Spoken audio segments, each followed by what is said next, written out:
The generic, geriatric, cyclist. Episode 17, Bikes for Seniors. Hello and welcome to the channel. I'm the generic geriatric cyclist.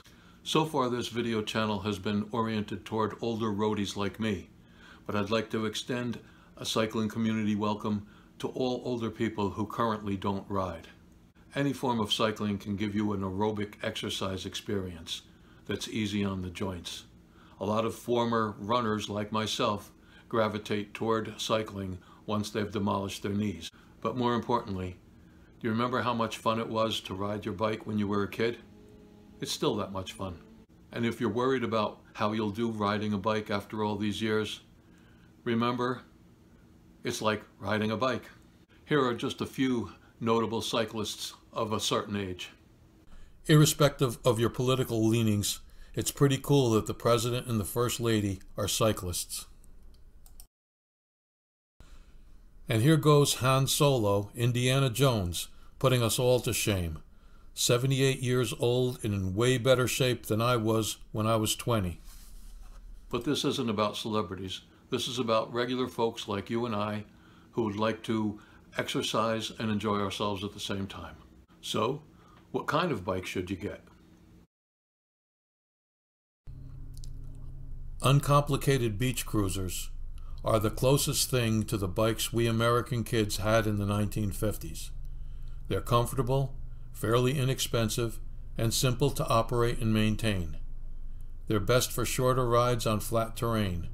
You're unlikely to break any speed records, but then cruisers aren't built for speed. Also giving you an upright position and a cushy saddle is the comfort bike, which, as the name implies, is built for, what else? Comfort. While these bikes are not built for riding up the Alps, they introduce you to changeable gearing so you can handle some more varied terrain.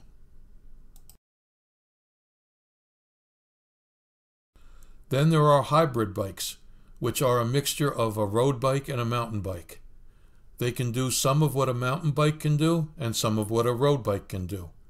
With relatively wide tires and a wide selection of gears, they can cover different elevations and all sorts of road surfaces. E-bikes are the latest craze. You can get your exercise without being intimidated by hills and distances. They range from being something like the mopeds of old to racing bikes with a power assist.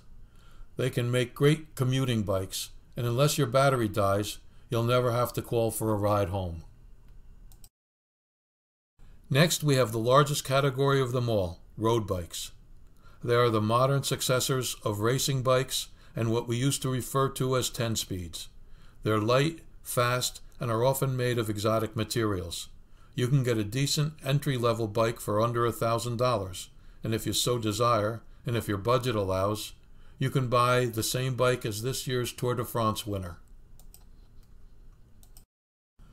There are broadly two types of road bikes, those with racing geometry that don't make any comfort concessions to speed, and bikes with endurance geometry which put you in a more upright, comfortable position. You know which one to get. I shouldn't have to tell you. Not the racing one. In the past decade or so, a new bike category has emerged, the gravel bike. From a distance they look like road bikes, but they are equipped with wider tires and are designed to explore unpaved roads and trails. Also, if you are so inclined, you can use a gravel bike for bike packing. So basically, these are your choices.